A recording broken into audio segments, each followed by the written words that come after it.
الرحيم نحمده ونصلي ونسلم على رسوله الكريم أما بعد. My dear respected brothers and elders, sisters in Islam, and honorable listeners, today the masla which we like to discuss is regarding joining the feet in salah, i.e. whether we should join our feet in salah or not. Whilst reading in congregation in jama'ah, a person is standing in the saf, should he join his feet to the person next to him? This is the mas'ala which we like to mention today. There is a group of people who claim that we should join our feet in salah, and their main two evidences and dalail is from Bukhari Sharif. I have Bukhari in front of me. This is the first volume, page 100. In here, there are two narrations which indicate that a person should join his feet in salah. One is a narration by Nu'man bin Bashir, radiyallahu ta'ala anhu, says, رَأَيْتُ الرَّجُلَ مِنَّا يُلْزِقُ كَعْبَهُ بِكَعْبِ صَاحِبِهِ. That I would see a person, i.e. a sahabi, from amongst us, he would join his ankle with the ankle of the person next to him. So this is one narration.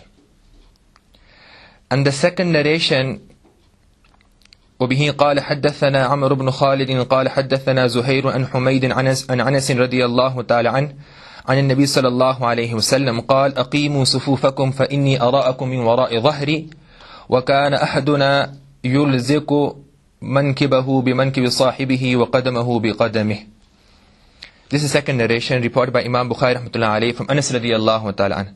He said, the Prophet sallallahu alayhi wasallam would say at the time of salah, straighten yourselves, for indeed I can see you behind me. Min wara'i dhahri. Then he mentions, this is Anas radiyallahu ta'ala anhu's qawl, he's saying that one of us, yulziqu mankibahu, we would join our shoulder with the shoulder of the person next to us, and the feet, and our feet with the feet and the foot of the person next to us. So these are the two main narrations and the two strongest narrations of those people who say that we should join our feet in our salah.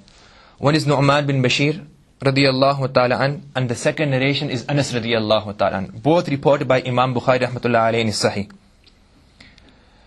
Now there's a few things which I would like to mention here regarding these two narrations. Number one is these two narrations, the first one Nu'man bin Bashir, and the second, the part where Anas radiyallahu ta'ala an himself says, وَكَانَ أَحْدُنَا يُلْزِقُ مَنْكِبَهُ بِمَنْكِبِ صَاحِبِهِ وَقَدَّمَهُ بِقَدَمِهِ. These two narrations are not marfu'. Marfu' means that the Prophet sallallahu alayhi wasallam himself did not say that join your feet with the feet of the person next to you. Marfu' means that where the sanad does not reach to the Prophet sallallahu alayhi wasallam. So in the first hadith, this hadith is only the saying and the qawl of Nu'man bin Bashir. In the second narration of Anas radiyallahu ta'ala, the final part of the hadith is also the saying and the qawl of Anas radiyallahu ta'ala. Now these two hadiths, apparently, it seems like that we should join our feet on the hadiths of Bukhari, and there are two narrations. Now let's see what the muhaddithun and the experts of hadith have to say about this. This I have in front of me, Fathul Bari, written by Hafizul Hadith, Alam ibn Hajar Asqalani, Al-Shafi'i, rahimahullah. Under this hadith, what does this hadith mean? Imam Ibn Hajar mentions that this hadith, al-muradu bidhalika al-mubalagha fi ta'adil al-saff wa sadd khalalih, wa qad warada al-amru bi sadd khalal al-saff wa at-targhib fihi fi ahadith kathira. Allama Ibn Hajar mentions that this hadith and this chapter which Imam Bukhari rahmatullahi alayhi has written in his Bukhari is referring to mubalagha, i.e. exaggeration, in straightening the safs and filling the gaps. So the meaning of these the meaning of this hadith is mubalagha, i.e. exaggeration, is a metaphor, is a majazi meaning. It doesn't literally mean that the Sahaba would join their feet, but it's just a way of saying something, a way of emphasizing on something, a way of exaggerating. And the evidence to this is that the second narration, Nu'man bin Bashir radiyallahu ta'ala, in Bukhari Sharif, Imam Bukhari rahmatullah alayhi has mentioned this hadith ta'liqan. Ta'liqan means he has mentioned this hadith without the sanad, only the qawl of Nu'man bin Bashir. The reason to this is that Imam Bukhari rahmatullahi alayhi, he has certain conditions, ma'ayir, shara'it, and a criteria of writing his book. If any hadith does not meet the criteria, the shart, then he does not mention the hadith with the sanad. So this hadith which is mentioned, this qawl of Nu'man bin Bashir radiyallahu ta'ala which is mentioned, firstly is mentioned without any sanad. And the full hadith to this of Nu'man bin Bashir with the sanad is in Abu Dawud Sharif.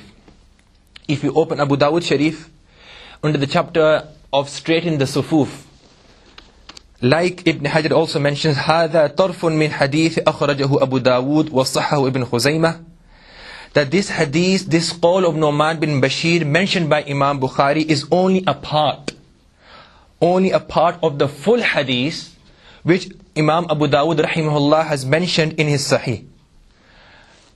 Now let's analyze and look at the narration, the full narration of Abu Dawud Sharif. The full narration of Abu Dawud Sharif, reported by the same Sahabi which Imam Bukhari has indicated towards, does not only talk about joining the feet, but in that narration there is shoulders mentioned, rukbatain, the knees have been mentioned, and the feet and ankles have been mentioned. So we have the shoulders, the knees and the ankles. Now my dear brothers and sisters, a person when he's standing in saf, imagine a person standing in saf.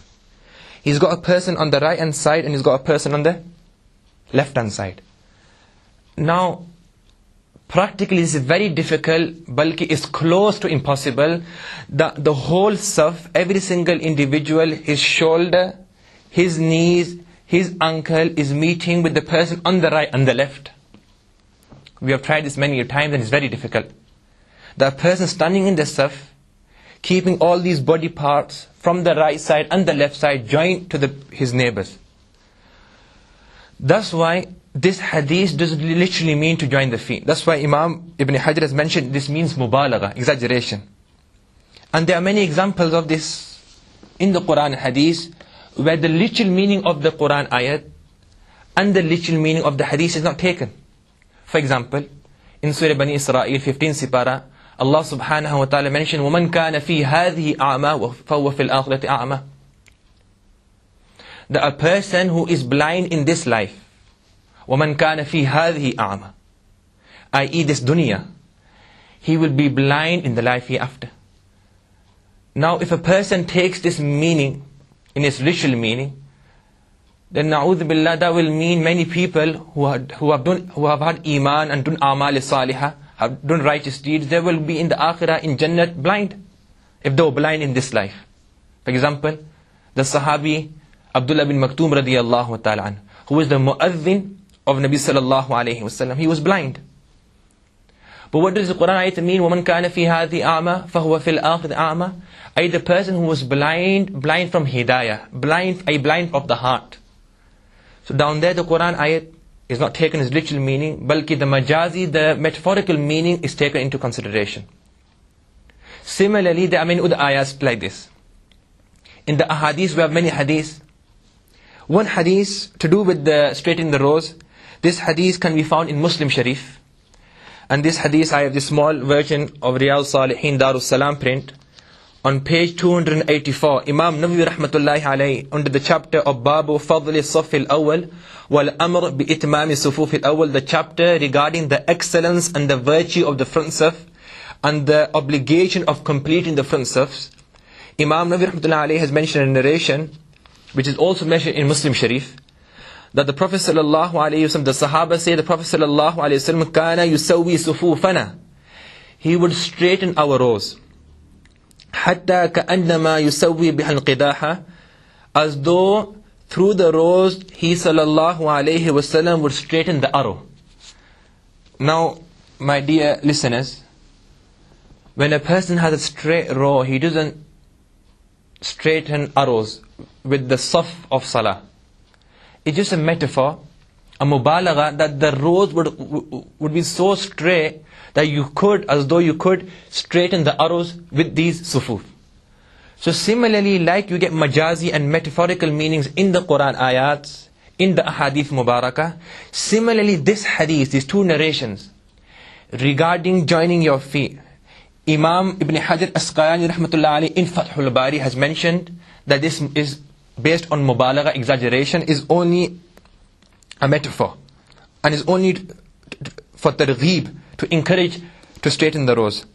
And the dalil is that the full narration which is mentioned in Bukhari is mentioned in Abu Dawud.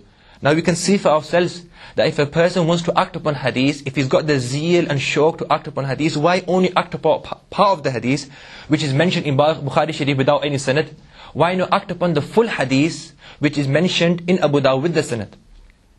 And we will come to the conclusion that to act upon the literal meaning of the hadith is not possible, but rather the meaning is mubalagha and exaggeration. And the same sort of explanation Allama Badruddin Al-Aini Al-Hanafi in his commentary, which is one of the best commentaries also of Bukhari Sharif, has mentioned the same as Ibn Hajar Asqalani in Fathul Bari. The second narration, so that narration was regarding Nu'man bin Bashir. The second narration was, which Imam Bukhari rahmatullah alayhi is mentioned in Bukhari Sharif, is Anas radiyallahu ta'ala. The last part of this hadith, وَكَانَ أَحْدُنَا, and one of us, يُلْزِقُ مَنْكِبَهُ بِمَنْكِبِ صَاحِبِهِ, will join his shoulder with the shoulder of the person next to him, and his foot with the person next to him. So obviously down here, it doesn't mention explicitly that this is Anas radiyallahu ta'ala saying this. But Ibn Hajar Asqalani rahimahullah has mentioned that in another narration derived and taken by Imam Ismaili from the narration of Ma'mar, in there is an addition where is explicitly mentioned Qala Anas. The Anas radiyallahu ta'ala said, وَكَانَ أَحَدُنَا, that we should do this practice. So from this we can again understand that the second narration of Bukhari Sharif is not marfu, i.e. it was not directly said by the Prophet sallallahu alaihi wasallam that joined the feet, but this is a qawl, a saying of a sahabi, Anas radiyallahu ta'ala an.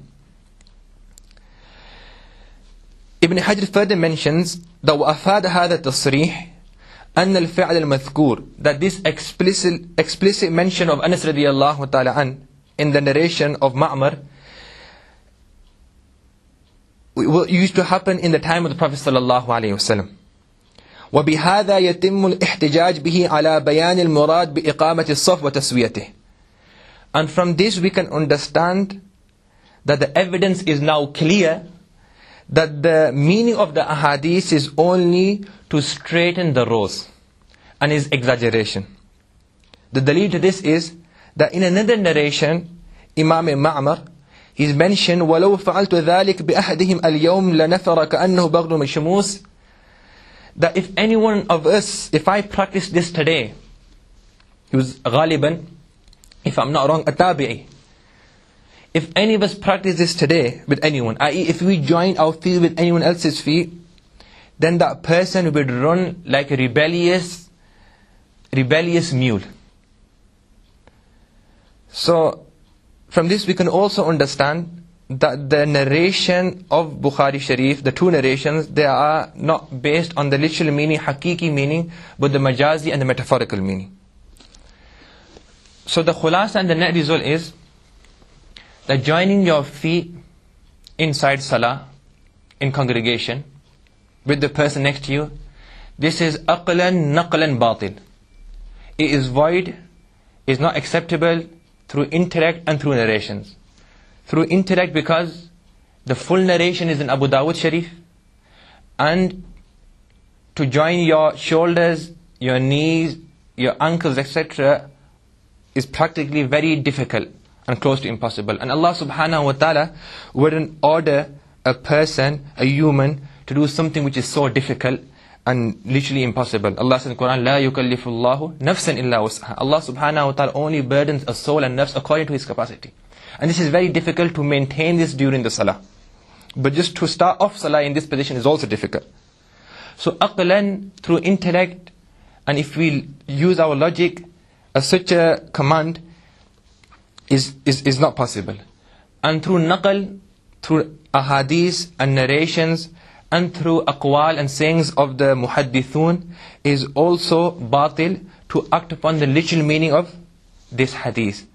The net result is that this hadith where the Sahaba have said that we used to join our feet is only mubalagha, is a meaning of majaz, a metaphor, and is targheeb, to encourage, to straighten the rows, and the literal meaning hasn't been taken by anyone.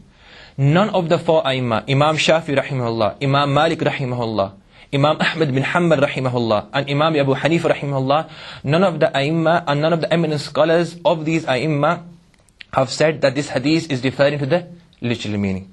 Number one. And number two, which I would like to mention, that nowhere in the hadith does it say that the Prophet ﷺ directly said himself that join the feet. But rather there's narrations also where the Prophet ﷺ said that join your a'naq, your necks in salah. Now, neck is that's even more absurd and preposterous compared to the other narration, to act upon the literal meaning. So all these narrations are referring to the majazi, the metaphorical meaning of the ahadith. And like I mentioned in the beginning, that to act upon the majazi meaning, and to leave the literal meaning, is commonly used inside the Quran and inside the ahadith. Only then will the meaning be correct. Otherwise, there will be a lot of confusion. May Allah subhanahu wa ta'ala give us the true understanding of iman and deen, and may Allah subhanahu wa ta'ala save us all from the ways of shaitan. Wa akhiru da'wana alhamdulillahi rabbil alamin.